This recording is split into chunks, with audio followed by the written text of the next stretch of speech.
Welcome to Spirit and Flesh, an experience you will not soon forget. Hey everybody, and welcome back to Spirit and Flesh. Welcome to another episode. And I'm glad you're here. I'm glad you like the show. Like I said before, you stop me on the street, people do, and tell me how much they like the show. That's why I keep doing this thing. So right now, Spirit and Flesh continues. I'm sitting here with my good friend, Nabawi. Yes. And brother has a story to tell. He wants to bring some facts out about being a single parent on this island. Which, you know, I don't want to single out Hawaii, because the mainland is the same way. You know, especially if you're a black man and you're a single parent, things just don't fall in place for you. You got to push. The whole system is geared for you not to basically get anywhere. But that's a whole nother story, okay? Right now, brother.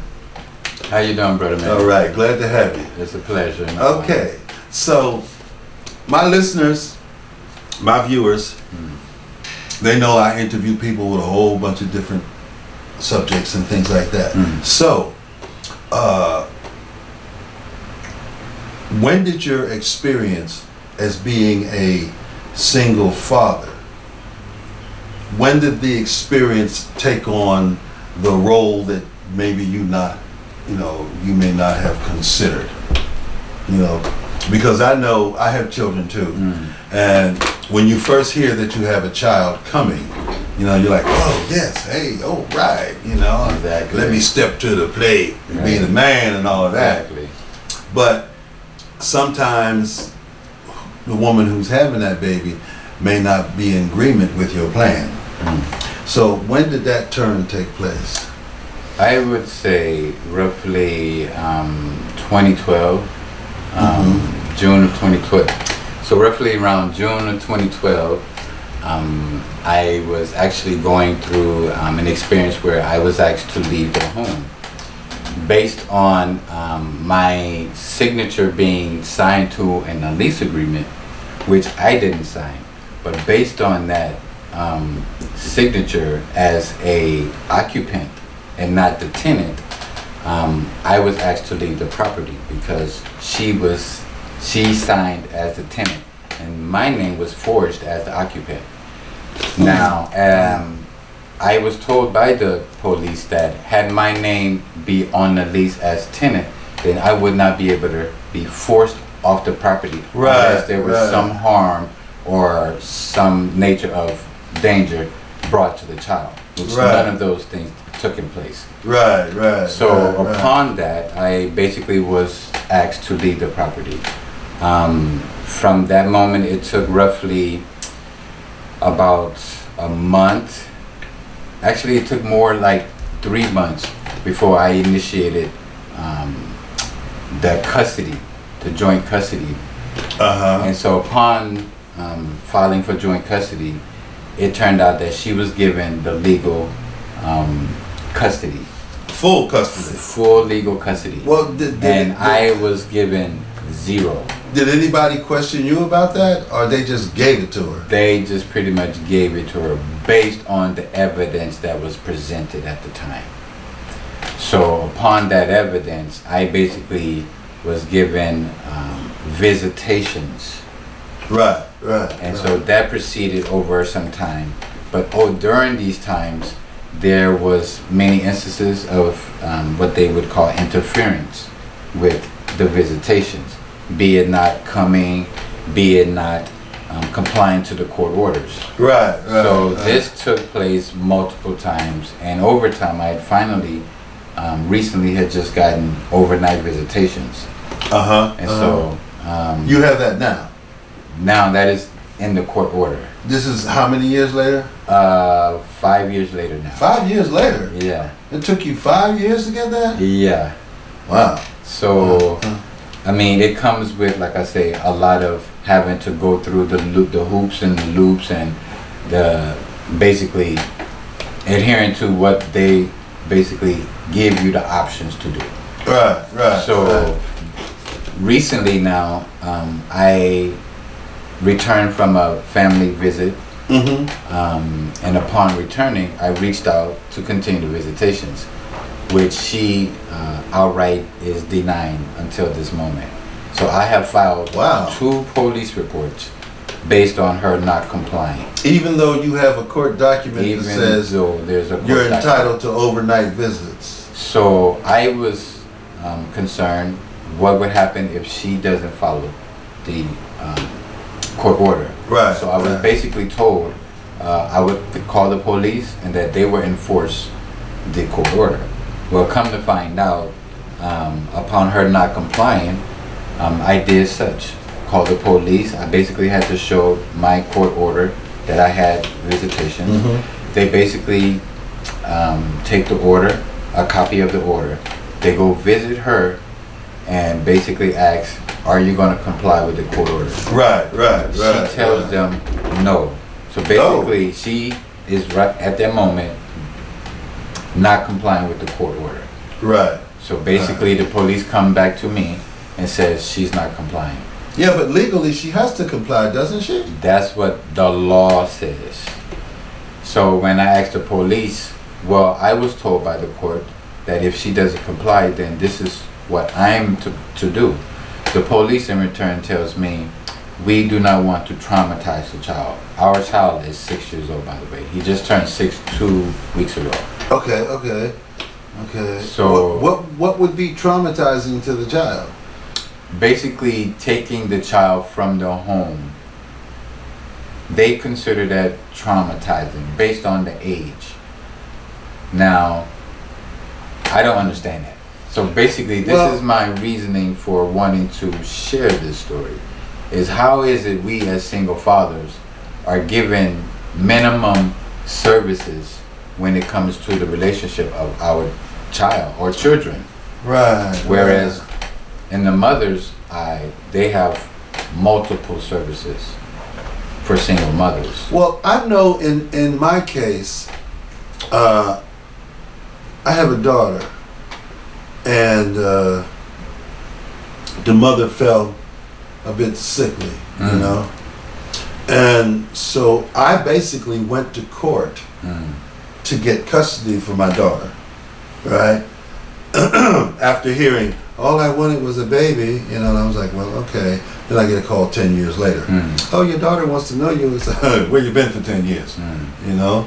Meanwhile, I'm paying child support the whole time. If I don't, I'm going to jail. See what I mean? I don't pay that child support, I'm going to jail. So anyway, I go to court and I talk to the judge about getting custody. Now, the judge informs me that your daughter has a sister. And in order for him to give me custody, he would have to separate those two children. And he says, you know, I mean, he was a decent fella. You know, he talked to me with respect. And he was saying that, you know, you're welcome to come back to court and fight this.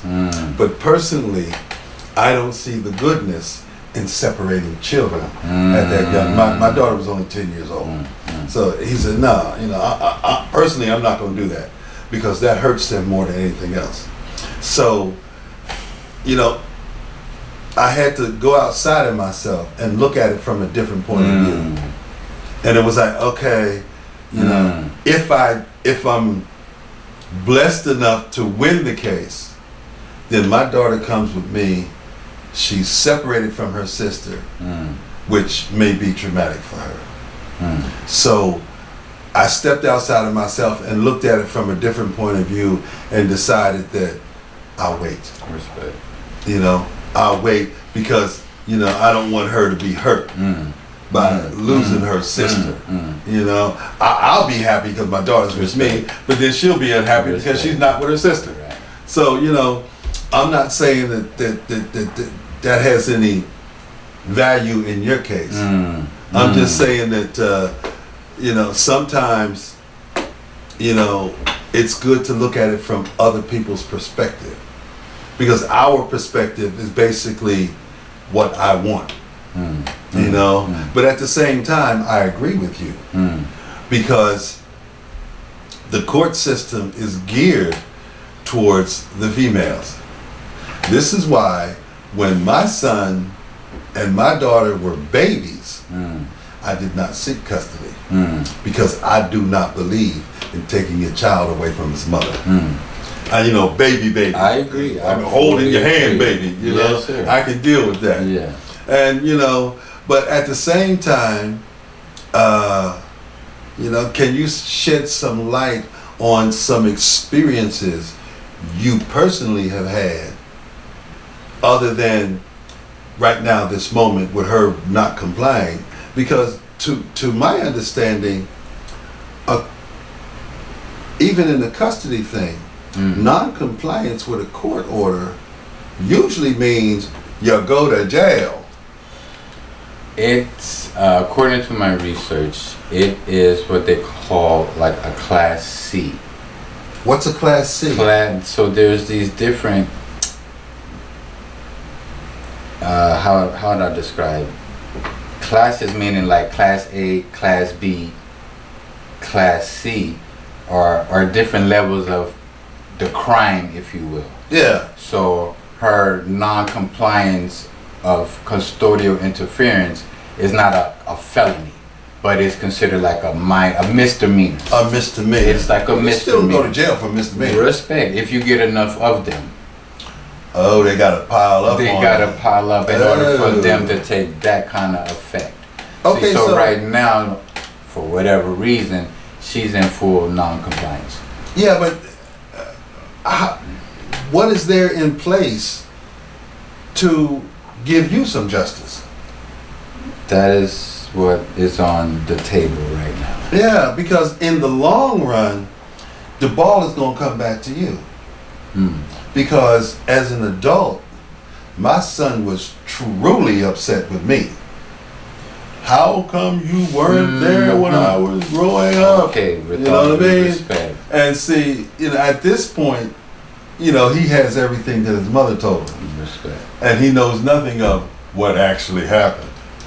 So in the long run, it could create an animosity towards you. True. So Because at 6 years old, your son is not privy to all that you're going through to have time with him. He's not privy to that. He's being 6 years old. 6 years old ain't thinking about going to court. They're not thinking about, well, Daddy said, you know, the judge told Daddy that he could come and get me. His frame of mind is not thinking that. You know, all he's thinking is, Mom's here and Dad ain't. 6 years old. for the moment, that's my motivation. That's my drive. To continue to seek whatever means I have to go through to just keep that connection. It's taken time. 5 years may not seem like a long time, but in reflection of not being there, that's a long time. Now, I don't know the bottom line to what went down between Respect. you and her. I don't know. But is her feelings, now step outside yourself for a minute. Is her feelings of wanting to keep him away from you, is it justified? No. Not Fully? not in my view, no.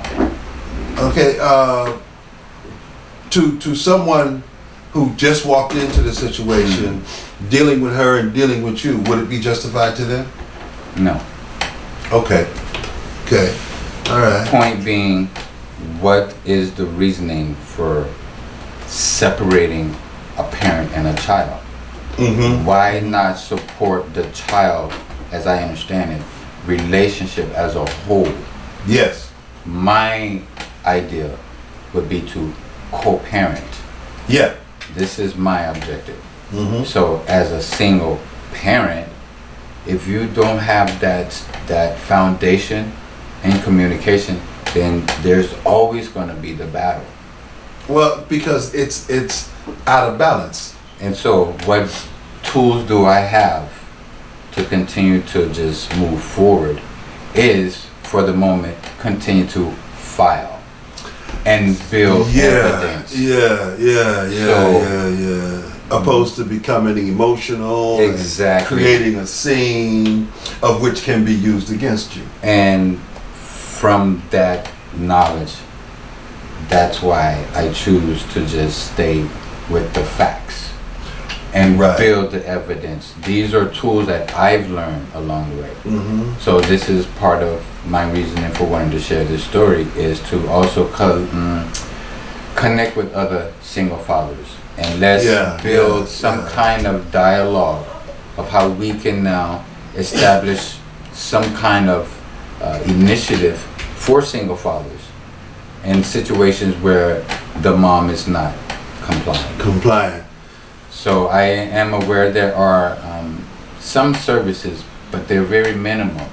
But the more we actually have information to those services, especially in Hawaii, especially for black men, there are, in my experiences, minimum. Unless you are surrounded by community members and those that you are Or happen to have a great deal connected of money. to. Another Yeah. key factor. At the same time, I don't want to confine that to just we as black men. Respect. Because I have a friend in Seattle, Washington, who I guess it was over a period of 3 or 4 years that he went through it with his, well, they were in the process of being divorced at the time, and he went through it with her. But in the end, you know, and he wasn't rich. He's a white guy, but he didn't have a whole lot of money. Matter of fact, at one point he was my boss, and that was interesting. But he, in the end, he was able to get custody on a weekly basis. So it was like, I think it was Thursday or Friday. She'd come over and bring the boy, and I was on the Facebook at the time, and he'd send me pictures of, you know, hey, it's first birthday, second birthday, we went to the park, you know, we went horseback riding, you know, which is what you want to do. Simply be in, You know? and a part of the Now, child's life. with me, it's too late because my kids are grown up, and I got to see them, but not as often as I really desired. And I didn't have money to fight. You know, lawyers cost money. I'm pretty much self-representing myself and have been. Yeah, I'm sure it would be easier, it would be. but I'm learning, why not learn the language? It's no different than any other language. Well, you know, it's funny you should say that because I did an interview, I think last week or sometime. I haven't aired it yet, but I did an interview where the pursuit of money has taken over doing things like you're doing. For example, people are not learning how to plant a seed in the ground to grow a plant to produce a fruit, right? They're not learning how to do that. What they're learning is to go out there and get the money, and then take that money and give it to somebody else, which feeds also into what you're saying, because people are not thinking, well, you know, I need to study up on the law. I need to find out, you know, what does the law say about this? They're like, no, nix that. Let me go get some money, and then take that money and give that money to a lawyer and have him go do that. See, so this whole motivating about, you know, we need money opposed to knowledge and wisdom and understanding. We need the money that we can give to somebody else who knows that. You know, that's a whole nother story, but yeah, it plays right into what you're saying. You know, I take it, you know, you don't have, you know, the last lawyer I talked to was running $700 an hour. Oh yeah, she was getting paid, and she's good, but she was running $700 an hour.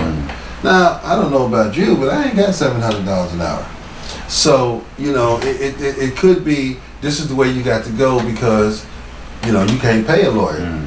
But in the end, you'll know something.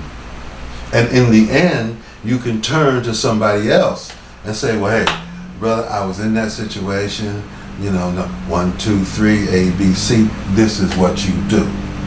This You is know. my intention, and this is the goal. Yeah, and that's what you call brotherhood, sisterhood. That's what you call aloha. Oh, and I just want to give a shout out to all the local Hawaiian people here who took part in teaching me the true meaning of aloha. Thank you very much. I appreciate it. Okay. So you were talking about putting together a men's group. Well, collectively, yes. Yes. Creating dialogue Yeah. that can further assist single fathers. How would you propose that? How would I propose that? You want people to get a hold of you, or?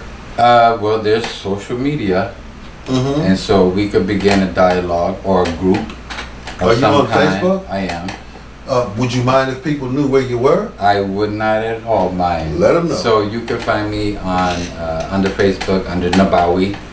Spell it. Nabawi spelled Nubaui, and it pretty much pops up as the first one. So Yeah, Nabawi. Nabawi. Nabawi, but there's a V in there. No, it Oh, you sounds said like B. a V. Oh, okay, okay. It sounds like a V. Like Hawaii. Thank you. So I sometimes use word association, Yeah. and I tell people sounds like Maui except with a B. Yeah. Nabawi. Nabawi. Yeah, yeah. So they hear Maui, but they say Bowie. Yeah. Well, you got associated. with Right. that. Yeah. So that's primarily one way that I could be contacted or reached out to as far as anyone that was willing to create some dialogue and further assist one another on how we can support one another as single fathers. Yeah. Well, I want to be encouraging to you. Like I said, my friend in Seattle, he ended up with good visitation. He's able to see his son a lot. So I'm going to encourage you to keep doing what you're doing. Respect. So the outcome can be a positive one. Indeed. And then as your son comes into understanding, he was like, oh wow, There are those rare moments where, for example, 2 weeks ago last week was May Day, an event that most of the schools have here in Hawaii. Pretty much reminding those about the culture of different islands. Right. So my son is in kindergarten, and so I found out that he was performing. So I basically, I ended up making a lei for him, and then was able to take it the following morning and saw him and presented it with him. So sometimes there are those, like I say, rare moments where we still connect. Oh yeah. And so You're always going to be his father. respect. I mean, that's a bond that it can be tested, but it really Indeed. can't be broken. It can never be broken. It's like you're always going to be his father. She's always going to be his mother. Exactly. Right.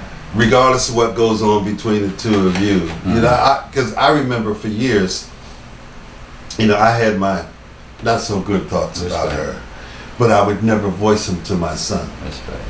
Because that's his mother, and all he knows is the good part. He don't know what went down between us. So I got lots of respect for you, for holding up like that. It has definitely taught me a great deal more about myself. And in hindsight, I also remind myself that we can never be separated, as you're saying. Right. So that bond for me is the continuing motivating factor to know that, all right, although I might not have this moment, we always have even that moment. that's why people who are abused by their parents, they never forget their parents. They're like, oh yeah, he abused me, but they always remember because that bond has been sorely tested. And they may have to put some boundaries in between them, but it's never broken. Right. I've heard a lot of people say, oh yeah, my dad, my mom, she was all right, but Right. Right. they choose not to deal, but the bond is never broken.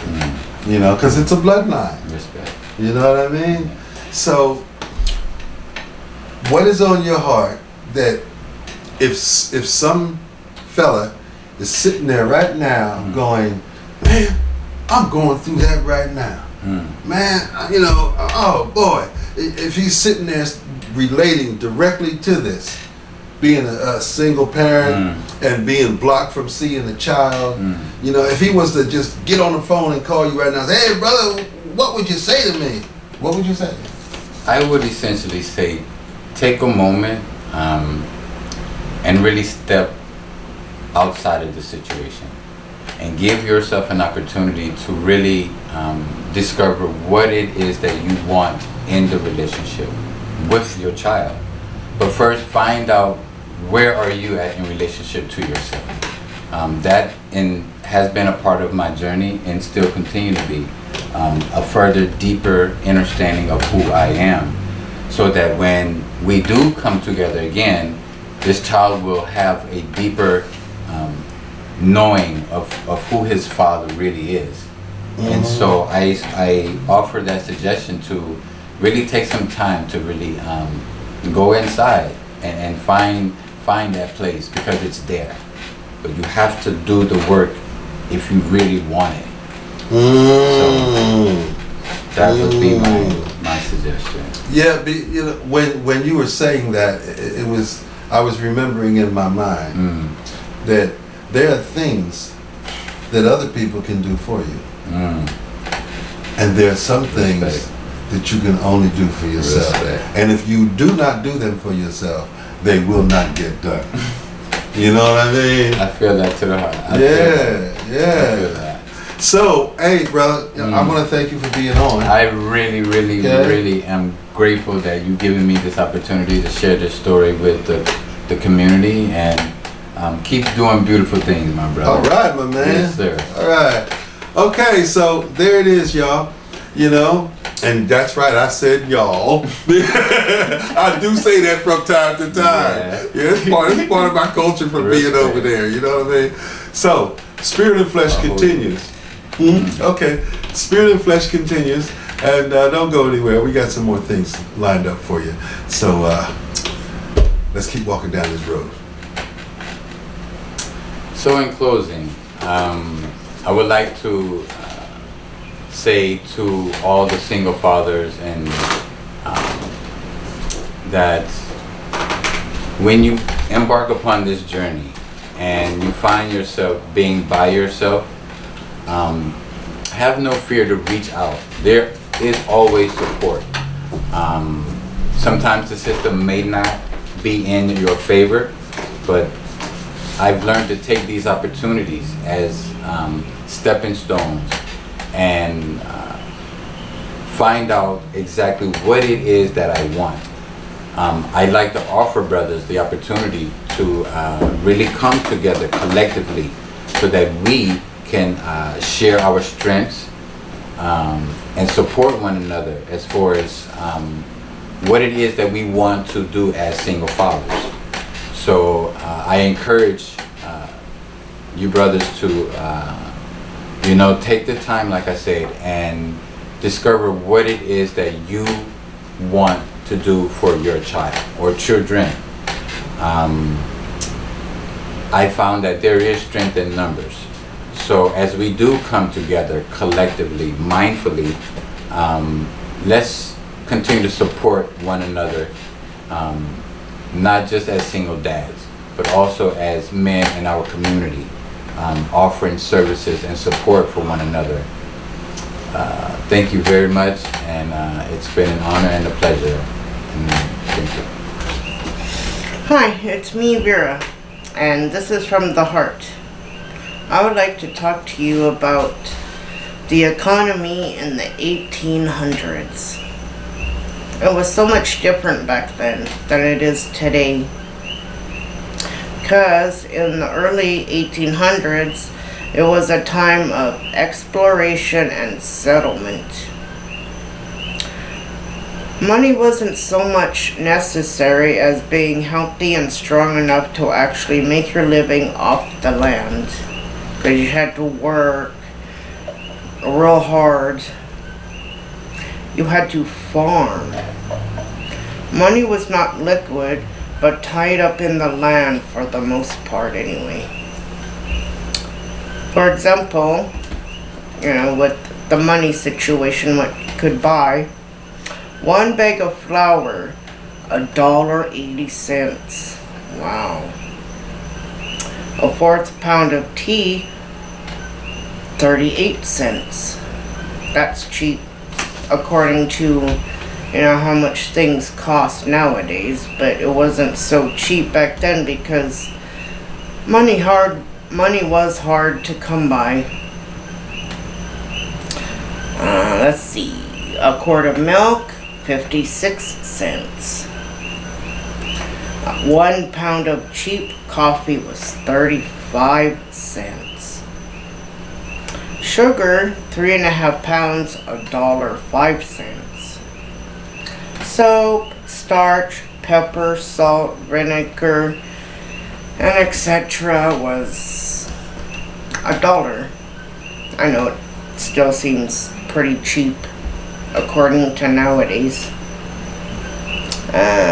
They used coal and kerosene too back then, so two bushels of coal was $1.36. Kerosene, I don't know how much kerosene this is, but it was 30 cents.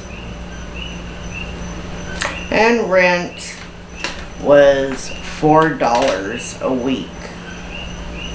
I know that's $4 a week. I wish we could have $4 a week rent, but not happening. Life was extremely hard back then because, no electricity. You had to actually work your farm. And when the dad would go hunting, or the man rather would go hunting, he would, get the furs, dry them out, and take them to the nearest town to trade or to sell. And just be thankful that we got electricity nowadays. I know most people, they gotta pay for their own electricity. But back then they didn't have electricity. They had lanterns and candles and outhouses. But I think it was pretty cool back then. I wish, I could have lived back then when life was more simpler nowadays. There's always, racism and whatever that we still have nowadays, dramas. But it was just, to me, it seems just so much more simpler back then. Thank you for watching. Hey everybody, Spirit and Flesh continues. Right now, I want to set the record straight about the progress of the black community in America, okay? Because I hear all these stories about, immigrants who come here. With all this talk about immigration now, it brought to my mind, the immigrants that came here. You know the stories. Oh, I came here from so-and-so, and I had nothing. And I worked, and I worked, and I worked, and I achieved my goals. I mean, people immigrate here from a lot of European countries, and they say that. And it's true. And I have nothing against them, But at the same time, let's understand what happened right after slavery. Okay? So, right after slavery, black people, we created our own towns. And they were prosperous towns. And each time, hateful Klansmen ran in, burning the town to the ground. Okay, so all this about, well, how come black people don't build up their communities? We did do that. And every time we did it, white hatred came in and burned it down. Check this. Atlantic Race Riot, 1906. When the Civil War ended, African Americans in Atlanta began entering the realm of politics, establishing businesses, gaining notoriety as a social class, increasing tensions between black wage workers and the white elite. So as they began to grow ill feelings, they were further exasperated, and when blacks gained more civil rights, including the right to vote, they were even more upset.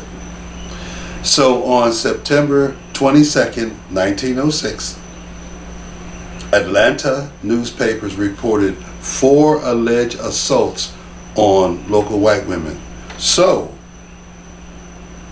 shortly after that, some 10,000 white men and boys began gathering, beating, and stabbing blacks.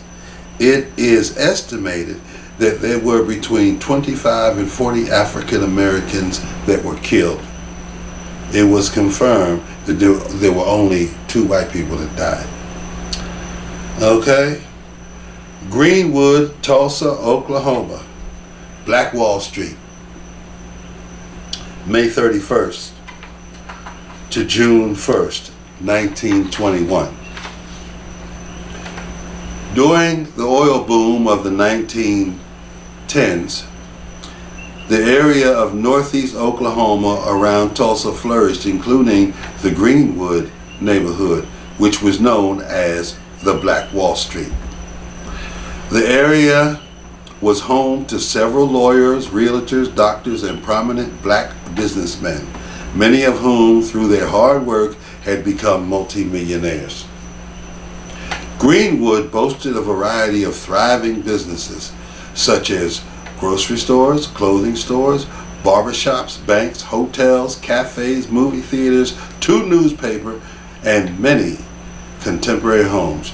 Greenwood residents enjoyed many luxuries while their white neighbors did not, including indoor plumbing and a remarkable school system. The dollar circulated 36 to 100 times, sometimes taking a year for currency to leave the neighborhood. See, they were taking care of self. All right. On the night of May 31st, 1921, a mob called for the lynching of Dick Rowland, a black man who shined shoes, after reports spread that on a previous day he had assaulted Sarah Page, a white woman. You see a reoccurring theme here. They're always accusing the brothers of doing something terrible to the white woman. All right. In the elevator she operated in a downtown building, this is when he supposedly had assaulted her. In the early mornings hours of June 1st, 1921, Black Tulsa was looted, firebombed from the air, and burned down by white rioters.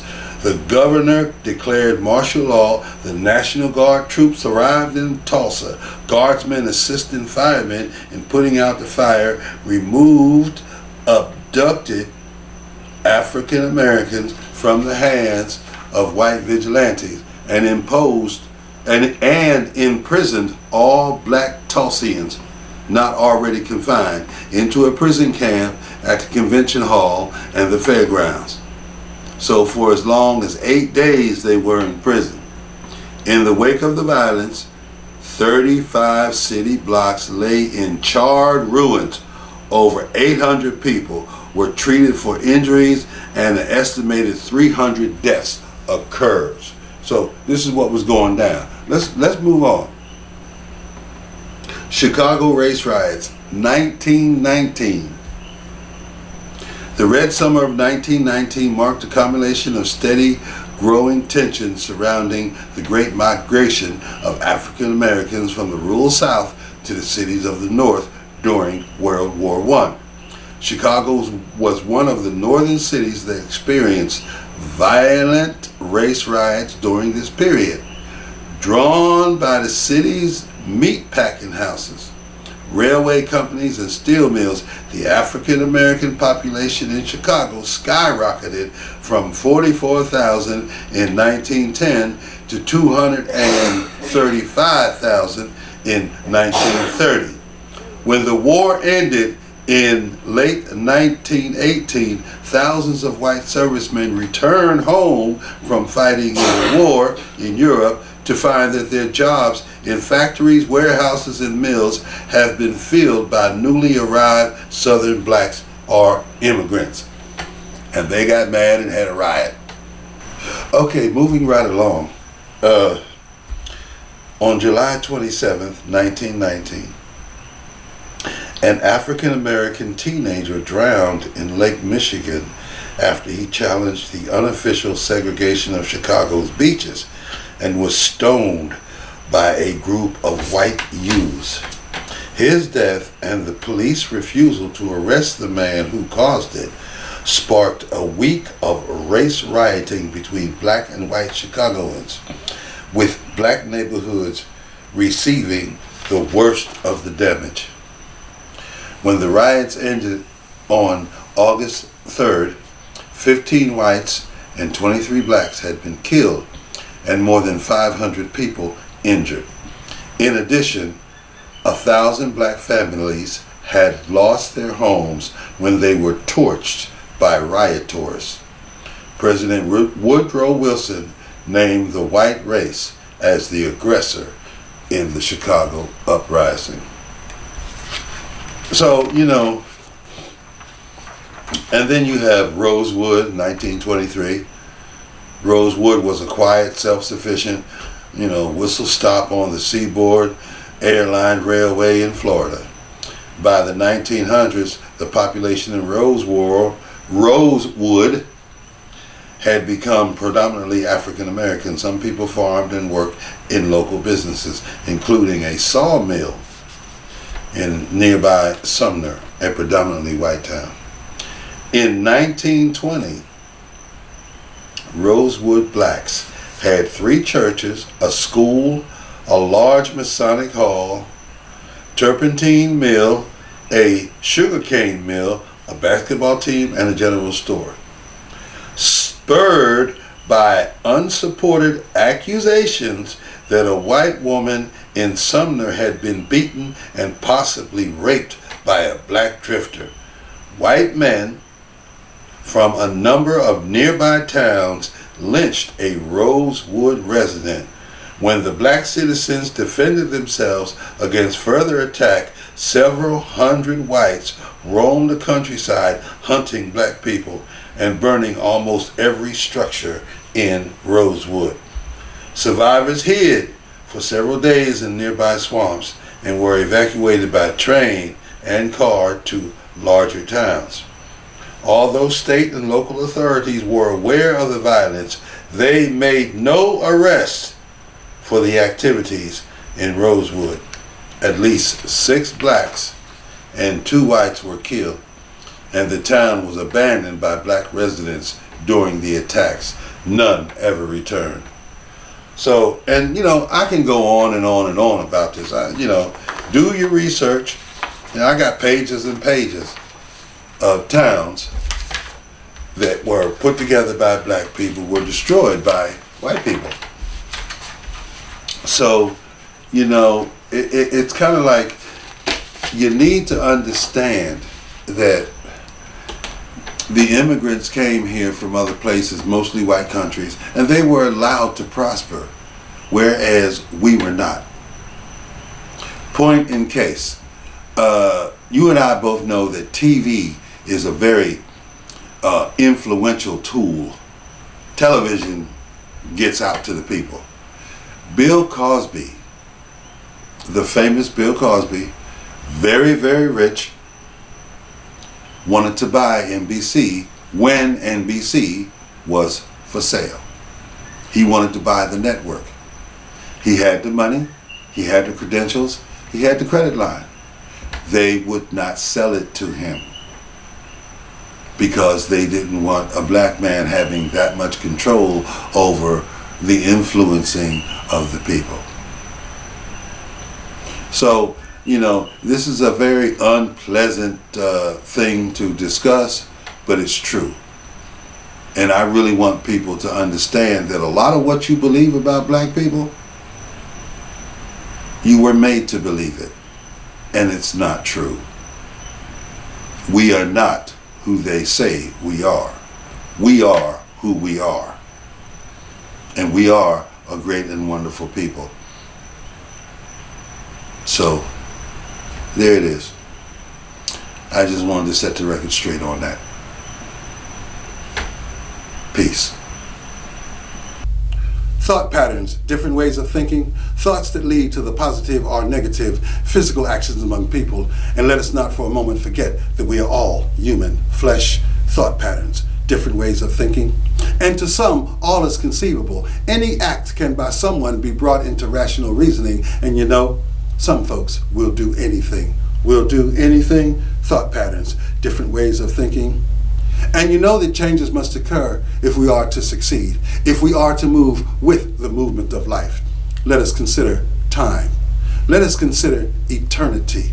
Let us consider that life merely changes form, but never truly goes out of existence. You see, true life is forever and ever and ever, and thought patterns, just different ways of thinking.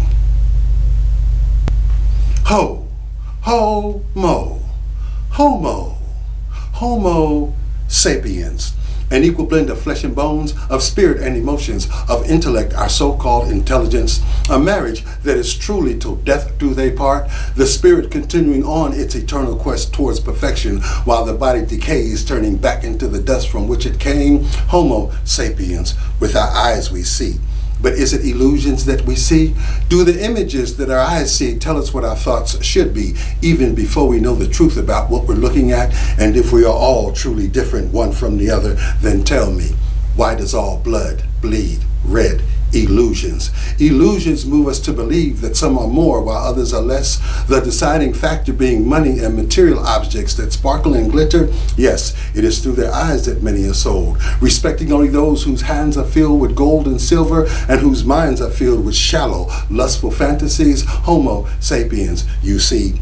In reality, the naked man has only his mind to offer. He is only the strength of his arms and legs, his feet and hands. He is only the logic of his thoughts. He has only the passion of his heart compelling him in the direction he chooses to go. Homo sapiens, the children of creation, the dreamers of dreams, the creators and destroyers of dynasties.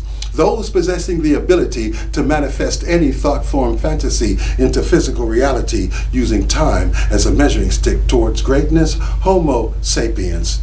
Those possessing the freedom of choice to move forward into perfection, sideways into stagnation, or backwards into stupidity, self-defeat, and inevitably extinction.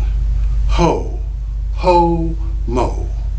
Homo sapiens, you and I, you and I, you and I, you and I.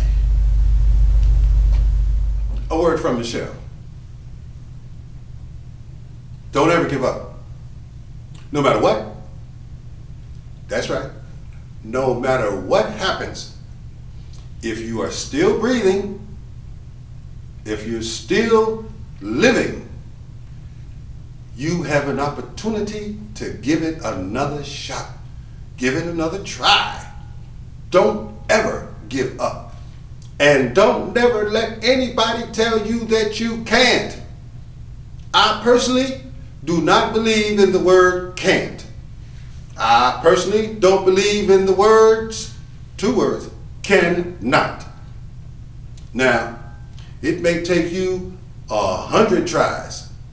It may take you 1,000 tries. But let me tell you something. You got all the way up until the very moment that you pass away from this life to make it happen. Now, once you pass on, I guess the show's over. But up until then, you got to give it a try. You cannot give up. Nowadays, we got people with no legs running races. How about that? We got people with no eyes painting pictures. And don't forget that fella from that Kentucky Fried Chicken place. He went around for years and said, you know, everybody told him, no, we don't think so. It ain't gonna happen. We're not investing in that. Forget it. He never gave up. And now he's got a worldwide chain. Look at Sylvester Stallone. He walked around with Rocky under his arm for years and years and years. And everybody said, maybe we'll do it, but we don't think you need to be the star. We need to get us a bona fide star. Then we'll invest. Rocky said, Sylvester said, nope, I don't think so. I wrote it for me. I'm going to be the star. And everybody continued to say, we don't think so. We're not investing. But he never gave up. And one day, somebody said, all right, let's do it. And let's do it your way, the way you want it done. And the rest is history. How many Rocky movies is out there? How many other movies has he made? The man is a success. Why? Because he never gave up. And before it's over, I am going to be successful in every way that I want to be successful is. Why? Because I am never giving up. And I'm saying to you out of love and compassion, because whoever you are listening to this, watching this, I love you. And because I love you, I'm telling you now, don't ever give up. Never, ever, ever. Don't even think about it. I know you're going to get upset. I know you're going to get angry. I know you're going to get downtrodden. Oh, I don't think I can do it. Oh, it's just kind of hard. Oh, I'm so mad. Why don't it work? Why don't it work? And go through all of that. Deal with your emotions. Up, down, sideways, on an angle sometimes. Throw your arms up and feel like giving up. But don't ever give up. Never, never, never, never, never, never, never. Don't ever give up. There's another way, and you'll find it. Oh, that didn't work? There's another way, and you'll find it. Don't ever give up. You are too worthwhile. No matter who you are, everybody in this world has something to do and something to contribute to our world. So do you. Don't ever give up. Not ever.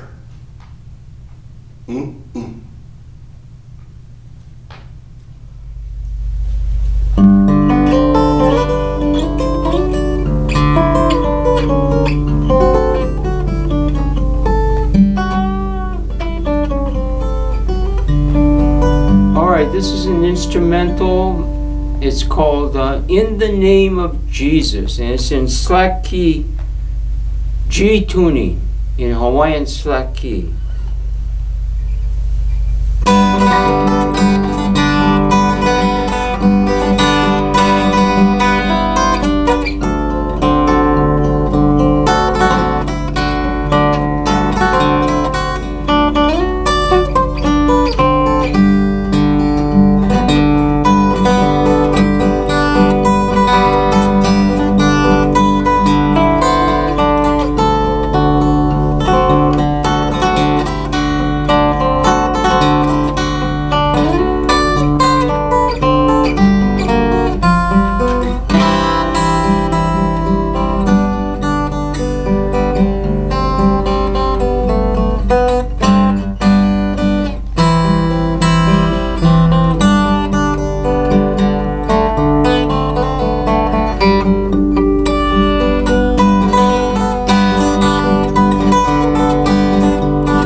Not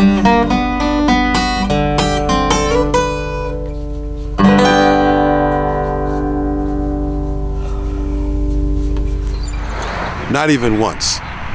Not one time. Methamphetamines, ice, it's gonna take your family.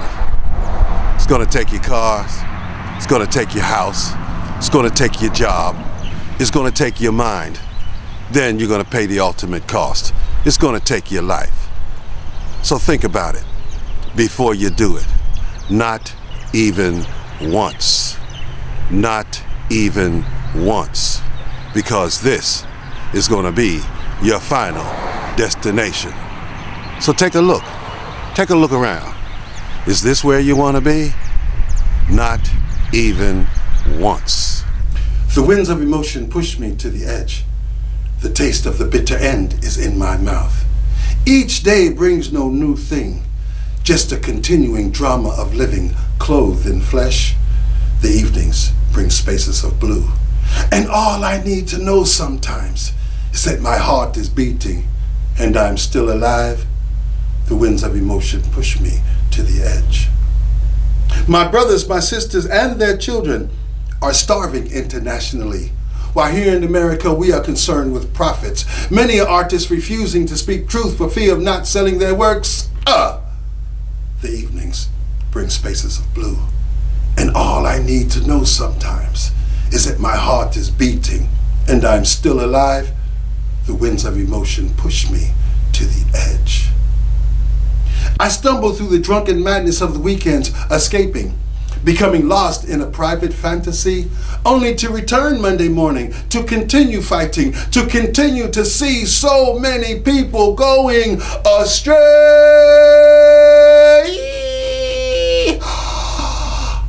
The winds of emotion push me to the edge. And all I need to know sometimes is that my heart is beating and I'm still alive. And all I need to know sometimes is that my heart is beating and I'm still